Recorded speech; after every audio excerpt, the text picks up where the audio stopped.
안녕하세요. 우주알량입니다.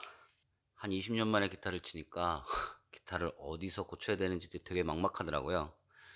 그래서 국내 방구석 기타리스트들이 가장 많이 애용하는 사이트 뮬에다가 좀 추천을 부탁드렸는데, 이용자분들께서 지미박 기타 공작소가 괜찮다 이렇게 말씀을 하셔서 거기에 가서 기타를 좀 치료를 했습니다.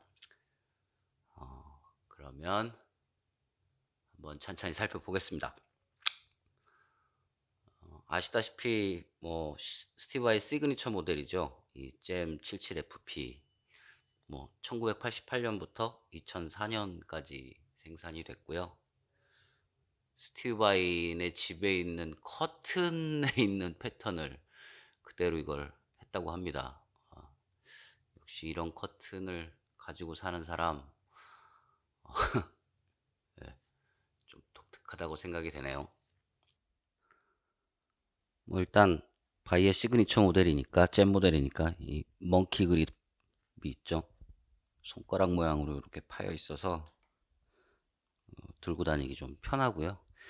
뭐 공연장이나 이런 데서 이동할 때도 좀 많이 편했던 걸로 기억됩니다.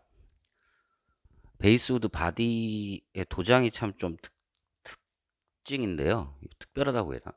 좀 다르다고 해야 되나? 일반적인 기타는 이 목재 위에 바로 이제 뭐 칠을 하거나 뭐 탑을 올려서 뭐 이렇게 만들거나 이렇게 하는데, 이거는 이 꽃무늬를 이렇게 천에 프린팅을 해가지고 본체에 접착을 한 위에, 그 위에 검은색으로 도장을 했다고 하더라고요. 그래서 뭐 그런가 보다 했는데, 실제로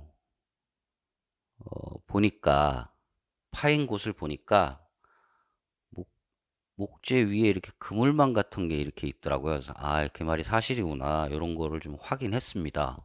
신기하더라고요. 브릿지는 로프 엣지 트레몰로입니다.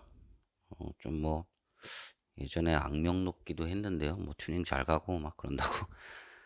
초기 모델은 엣지였는데 1991년부터 2002년까지는 로프 엣지가 장착이 됐고요. 이후 단종될 때까지, 2004년 단종될 때까지는 엣지 프로가 사용된 걸로 알고 있습니다. 좀 녹슬었던 부위가 좀 말끔해지긴 했죠.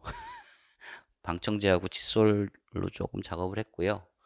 사장님께서 플로이드 로즈 계열 기타 세팅하면 반드시 해야 되는 그 피치 잡는 작업도 깔끔하게 해주셨습니다. 픽업은 뭐 디마지오입니다.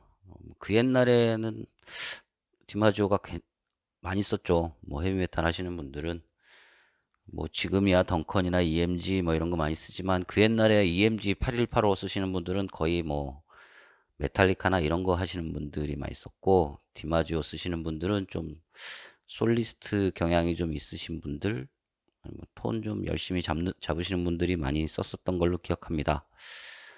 브릿지하고 프론트 픽업은 페프로 험버커고요. 그 다음에 미들 픽업은 잼 싱글로 돼 있습니다. 사실 이게 처음에 샀을 때는 핫핑크였거든요. 근데 세월이 지나다 보니까 좀 색이 같네요. 그리고 오른쪽에 보시면 예전에 그 녹슬었던 여러 가지 그 나사 뭐 이런 것들도 많이 좀 새로 박아주시고, 분해해서 좀 새로 박아주셔서 좀 많이 기타 깔끔해진 것 같습니다. 뒤도 열어가지고 뭐 노브들이나 아니면 셀렉터도 조금 더 깔끔하게 됐고요. 네, 그랬습니다. 메이플렉이고요. 로즈우드 지판입니다. 지판 보시면 당연히 스티브 바이 모델이니까 인레이가 들어가 있고요. 특히 21플랫부터는 스캘럽이 돼 있어요. 보시면 그 전에는 아닌데 여기 이렇게 지판이 깎여 있는 게 보이죠? 여기까지 와서 하는 일은 그렇게 많지 않았던 걸로 기억됩니다. 튜닝 머신인데요. 예전에 비해서 많이 없어졌다고는 하나, 아직도 녹이 좀 남아 있습니다. 요거는 제가 열심히 돌리고 손때를 묻혀서 없애는 게 가장 좋을 것 같습니다. 시리얼 넘버는 찾아보니까 2002년에 일본의 한 공장에서 여름에 생산됐다고 하네요. 이게 단종이 돼가지고 아이바네즈 공식 사이트에서는 이 시리얼을 찾을 수가 없었고, 그 사이트에 들어가서 모 사이트에 들어가니까 이게 있더라고요.